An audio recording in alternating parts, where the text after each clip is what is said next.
नहीं, ये उसकी दीवार है और जर्मनी का ये दूसरा कदीम तरीन कब्रिस्तान है और यहूदियों का कब्रिस्तान है। ये आप देख रहे हैं, ये छोटे छोटे ब्लॉक्स हैं। इन पर उन यहूदियों के नाम दर्ज हैं जिनको पहली जंग अजीम और दूसरी जंग अजीम में कत्ल किया गया था। नबी सल्लल्लाहु अलैहि वसल्लम की हदीस है सही, आप सल्लल्लाहु अलैहि वसल्लम ने हजरत अली को भेजा और फरमाया कि कोई कब्र एक बालिश से ऊंची नजर आए उसको गिरा दो। लेकिन हमारे आप कब्रिस्तानों को देखो, ऐसा लगता है कि वर्ल्ड ट्रेड सेंटर बन रहा है एक कब्र पे। तो बहुत ही एक कदीम हिस्टोरिकल प्लेस पर हूँ। ये कब्रिस्तान है, ये उसकी दीवार है और जर्मनी का ये दूसरा कदीम तरीन कब्रिस्तान है और यहूदियों का कब्रिस्तान है। यहाँ पर हिटलर ने यहूदी बहुत कत्ल किए थे और उसे एक जालिम की हैसियत से देखा जाता है यहूदियों के हक़ में। जब पहली जंग अजीम ख़त्म हुई है तकरीबन 1918 के लगभग में, तो जर्मनी को फ्रांस और ब्रिटिश ने बहुत ज़्यादा नुकसान पहुंचाया था उस जंग अजीम में और जर्मनी बहुत ही बदहाली का शिकार हो गया था। यहाँ तक कहा जाता है कि लकड़ियों की जगह ना लोगों ने करेंसी को जलाना शुरू कर दिया था। करेंसी इतनी डीवैल्यू हो गई थी, बोरे भर के लेके जाते थे प्याज टमाटर खरीदने के लिए। ये जो हिटलर है, इसने ठानी थी कि मैं अपनी कौम के लिए लड़ूंगा और इंतकाम लूंगा। सियासी सतह पे से पहले इसने बगावत की कोशिश की, बगावत में ये नाकाम हुआ। इसको 9 महीने की जेल हुई। उस जेल में इसने एक किताब लिखी, तो इसकी मशहूर किताब है और उस किताब में उसने ये साबित किया कि ये साबित करने की कोशिश की कि जर्मन दुनिया की बेहतरीन कौम है।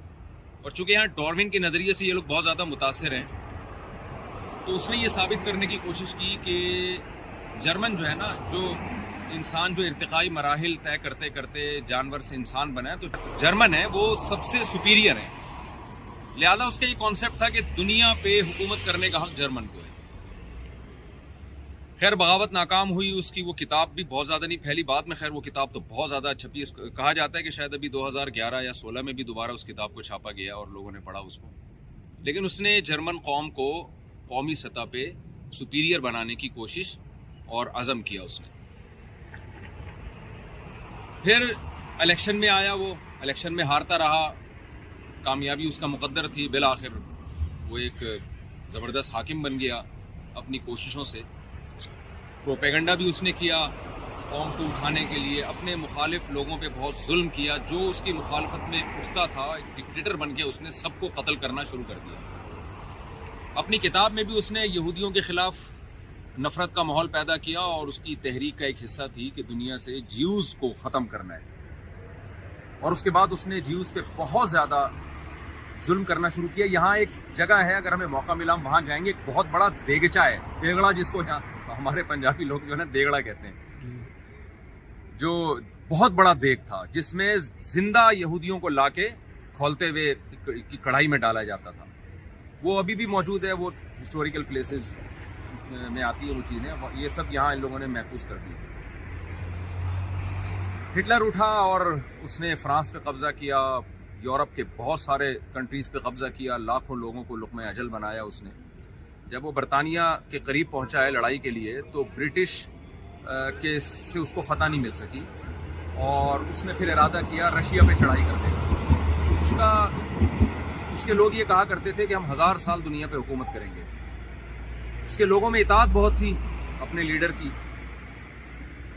जब ये रशिया की तरफ गया है तो वहाँ शदीद सर्दी की वजह से मुअर्रिखीन कहते हैं कि उसको रशिया की फौज को वो शिकस्त नहीं दे सका और वहाँ से जो उसने यूटर्न लिया है, तो फिर ऐसा यूटर्न लिया है कि वो वापस जर्मनी आया है। और तो मशहूर बात मुअर्रिखीन अक्सर उसके बारे में जिक्र करते हैं कि उसने अपनी महबूबा के साथ बंद कमरे में जाके खुदकुशी की और उसकी लाश को या तो रशियन उठा के ले गए या जला दिया गया, वल्लाहु आलम।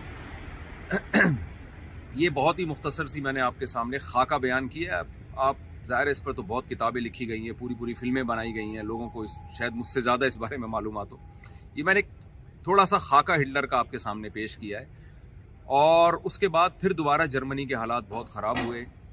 यहाँ के मकामी लोग बताते हैं, जो बूढ़ों से सुनते हैं, कि एक आलू ख़रीदने के लोगों के पास पैसे नहीं होते थे और सारा दिन एक आलू पे गुजारा किया करते थे यहाँ के लोग। हिटलर जो था वो दूसरी जंग अजीम की बुनियाद बना था। और मैंने अल्लामा इकबाल के व्लॉग में ये बात बताई है कि अल्लामा इकबाल जर्मनी के हालात देख के पहले ये पेशगोई कर चुके थे कि दुनिया दूसरी जंग अजीम की तरफ जा रही है। तो हिटलर ये दूसरी जंग अजीम का जरिया बना, बहुत दुनिया में तबाही हुई, लाखों लोग लुक़मा अजल बने, बहुत से डिप्रेशन में पागल हो गए, बहुत से फौजी पागल हो गए, जेलों में बड़ा जुल्म हुआ और ख़ास तौर पर उसने यहूदियों को बेतहाशा कत्ल किया। फिर जब जर्मनी में बदहाली आई है जंग में शिकस्त के बाद, तो इस कौम यानी आप अंदाज़ा लगाएं 1957 या 50s के आसपास पाकिस्तान ने जर्मनी को कर्जा दिया था। यानी यहाँ या तो हमारे हालात बहुत अच्छे थे या जर्मनी के हालात बहुत ख़राब थे। बहरहाल लेकिन इस कौम ने मुत्तहिद होकर ये फ़ैसला किया कि अब हम जंगो जिदाल में, लड़ाई झगड़ों में अपना टाइम वेस्ट करने के बजाय मुत्तहिद होकर अपनी सोसाइटी को और अपने कंट्री को हम फोकस करेंगे और इकनॉमिकली हम अपने कंट्री को मजबूत करेंगे। कौम मुत्तहिद हुई और आज उसके हम अपनी आंखों से देख रहे हैं जर्मनी कितना स्टेबल है।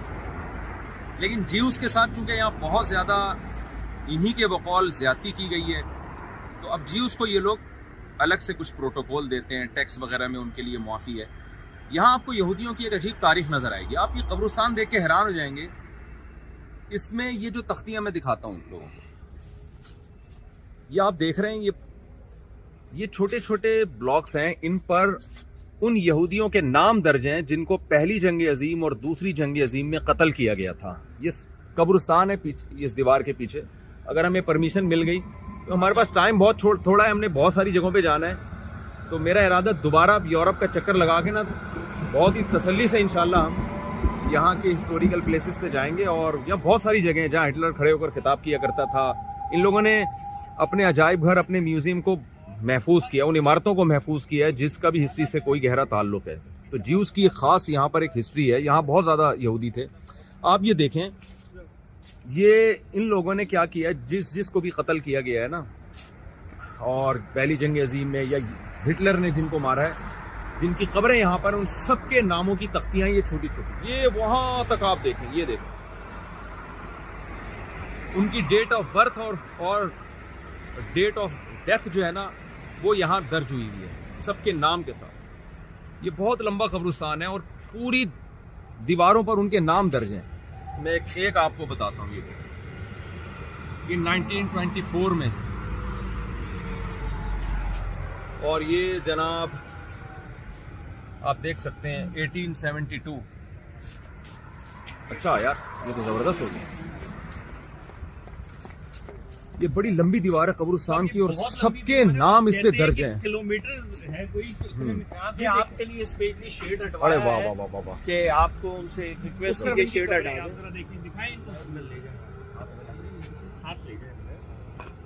ये देखें आप, ये कब्रिस्तान। ये वाला जरा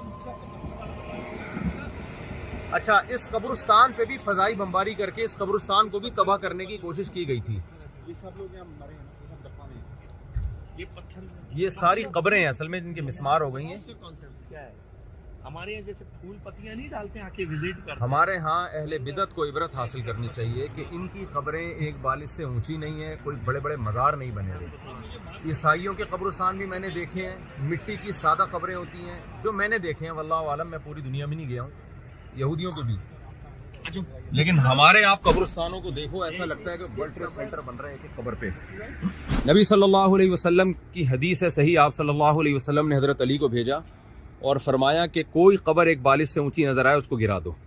तो ये जो कब्रों को पक्का करना और बड़ी बड़ी उस पर यानी बहुत ऊंचा ले जाना, ये सही नहीं है। अब आप देखें, इनकी कब्र पे सिर्फ एक तख्ती है और सादा कब्र है, और ये कब्रिस्तान देखो आप। तो ऐसा नहीं है कि इन लोगों ने पक्की कर करके पूरी बिल्डिंगें बना दी हों। खैर, तो जब फजाई बमबारी हुई तो उसके बाद फिर इस जगह को महफूज किया गया और जो बम से जो चीजें जिस तरह से तबाह हुई थी उनको भी एज इट इज रहने दिया गया। आप इन कबर इसके ऊपर ये पत्थर देख रहे हैं जो कि आपको नहीं दिखे। इसका कॉन्सेप्ट ये है, इन लोगों कबर के ऊपर पत्थर हैं छोटे छोटे। हाँ, ये जो सॉरी, तख्तियों के ऊपर तख्तियां, प्लस इधर आपको कॉइन दिखेगा। इनका ये कॉन्सेप्ट है, जैसे हमारी कब्रिस्तान में हम लोग विजिट करते हैं अपनी कब्र को और पत्तियां डालते हैं ना, फूल हाँ, पत्तियां। हम तो नहीं डालते, लोग डालते हैं। हाँ, वही लोग, मतलब हमारे वहाँ का एक ट्रेंड है जी। तो वो जो पत्तियां डालते हैं, इट्स मीन किसी ने रिसेंटली विजिट किया इसको जी। तो ये दीज आर द थिंग्स कि जिन्होंने अभी रिसेंटली विजिट इनके लवाहिकीन ने कर गए होंगे, ये इनका एक निशानी और ये कॉन्सेप्ट है। ये पत्थर इधर रख के चलेगा, इट्स मीन ये रिसेंटली विजिट करके गए। सही है। हमारी बहुत कब्रें हैं जो बिल्कुल खंडर हो जाती हैं, ना जिसमें कोई टूल ना पत्ती, जो एक हमारे यहाँ का कॉन्सेप्ट है। तो ये एक बड़ी इंपॉर्टेंट चीज़ थी जो मैंने कहा आपको, लोगों को भी पता चले इस बारे में कि जितने लोगों ने विजिट करते जा रहे हैं वो ये पत्थर रखते जा रहे हैं। अच्छा ठीक, कादिर भाई वो जो जगह जो देगड़ा है ना, वो साहब काफी दूर है यहाँ से। नेक्स्ट विजिट में इंशाल्लाह। एक हेरिटेज साइड है जहाँ ना वो रखे हुए हैं, जहाँ पहले लोग रखे जाते थे, जो जेल थी, जहाँ खिताबात होते थे, वो पूरी एक वो जेलें भी महफूज हैं जहाँ बड़ा जुल्म होता था जंगी कैदियों पर, बहुत ज्यादा जुल्म होता था। और मतलब उसकी एक बहुत खतरनाक और मतलब लड़तरा देने वाली जो ना वो कहानी है। जी सही सही सही। ये नाम है वहाँ, वो उधर तक नाम ही नाम। अच्छा, यहाँ पे मेरा ख्याल यह था कि हिटलर को एक बड़ा हीरो समझा जाता होगा, गाली है तो इस कौम का एक बड़ा वो समझा जाता है। तो यहाँ ये जो मकामी लोग कह रहे हैं कि नहीं, एक अच्छा उससे नहीं देखा जाता हिटलर को। एक जो जुल्म हुआ है उस हिसाब से जो है ना वो कोई उठा था वो अपनी कौम के जुल्मों का इंतकाम लेने के लिए, लेकिन वो खुद एक जालिम बन गया। जालिम उल्टा देखें ना, देगों में डाल के लोगों को जलाना, ये कोई इंसानियत वाला काम तो नहीं है ना। तो अच्छा, हिटलर की जो कामयाबियां थी ना, जो शुरू में तो उसको बहुत जबरदस्त फतूहात मिली हैं, पूरा यूरोप ही तकरीबन उसके कब्जे में आ गया था। फिर बरतानिया से उसकी लड़ाई हुई और वो बरतानिया को फतह नहीं कर सका और वहाँ से रिवर्स होकर रशिया पे चढ़ाई की उसने। लेकिन एक बात है कि जो हिटलर की जो दूसरी जो जंग अजीम का जरिया बना था, उस जंग अजीम से पूरी दुनिया के हालात एकदम चेंज हो गए थे। बरतानिया हिटलर से जर्मनी से लड़ा तो है, लेकिन उस लड़ाई के नतीजे में बरतानिया भी बहुत कमज़ोर हुआ है और उसका नतीजा ये निकला कि ब्रिटिश आर्मी बर्रे सगीर से इंडिया से निकल आई और फिर पाकिस्तान और इंडिया, ये दो रियासतें आज़ाद हुई, पाकिस्तान अलग हुआ इंडिया से। तो ये जो दुनिया में बहुत बड़ी चेंजिंग आई है ना, इसका सबब भी हिटलर बना है। यानी ये अगर दूसरी जंग अजीम ना होती तो बेतहाशा जो नुकसानात हुए हैं वो भी ना होते, लेकिन कुछ इसके फ़ायदे भी हुए हैं। फ़ायदे क्या हुए हैं कि जब बरतानिया से उसकी शदीद लड़ाई हुई है तो बरतानवी ब्रिटिश को भी दूसरी जंग अजीम में ना बहुत नुकसान हुआ है। तो उस नुकसान के नतीजे में शिकस्त तो जर्मनी ही को हुई, लेकिन जर्मनी जिन मुल्कों से लड़ा है वो उनको भी कोई कम नुकसान नहीं हुआ था। उसका फिर नतीजा ये निकला कि बर्रे सगीर आज़ाद हुआ और फिर हमें पाकिस्तान मिला। तो जाहिर है जब दुनिया में बड़ी बड़ी जंगें होती हैं तो बड़े बड़े वाक़यात होते हैं। अब ये कोविड ही को देख लेना आप, कोविड से पहले की दुनिया और कोविड के बाद के हालात में बड़ा फ़र्क है। तो दुनिया में जब भी कोई बड़ा वाक़या रूनुमा होता है तो उसके जहाँ बहुत सारे नुकसानात होते हैं तो कुछ ना कुछ उसके जैसे फ़ायदे होते हैं तो कुछ साइड इफ़ेक्ट भी होते हैं। सेकेंड वर्ल्ड वॉर में हिटलर ने जिन लोगों को कत्ल किया, उनको घरों से बाहर निकाल के मारा जाता था, बहुत लोग थे उसमें। तो यहाँ एक आपको फ्रैंकफर्ट में एक अजीब चीज़ नज़र आएगी कि उनके घरों के बाहर तांबे की प्लेटें हैं और उसमें उनकी जो डेट ऑफ डेथ है वो भी और उनका नाम भी वो चश्मा किया गया है, ताकि ये भी एक यादगार रहे कि किन किन लोगों पे यहाँ जुल्म हुआ था, किस किस नाम के लोगों पे। ये मैं आपको उसकी एक झलक दिखाता हूँ। ये देखिए, ये घर है ना, अभी यहाँ कोई रहता है, यहाँ लोग रहते हैं। हाँ, लेकिन ये कि इन्होंने अभी एक घर देखें आप, और ये देखें आप, ये तांबे की प्लेट है। अब ये जिसको यहाँ कत्ल किया गया था ना, जिस तारीख को कत्ल किया गया था 1942,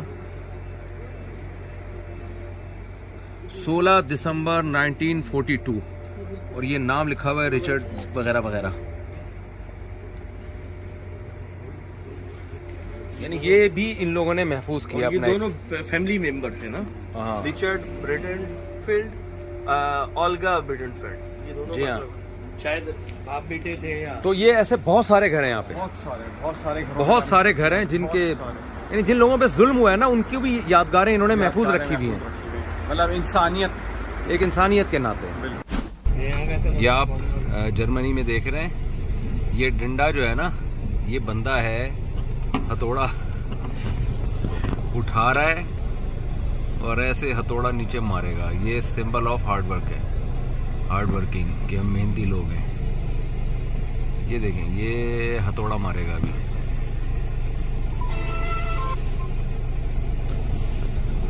हमारे यहाँ भी हथौड़ा मार ग्रुप आया था ना एक, खैर हथौड़ा मारेगा ये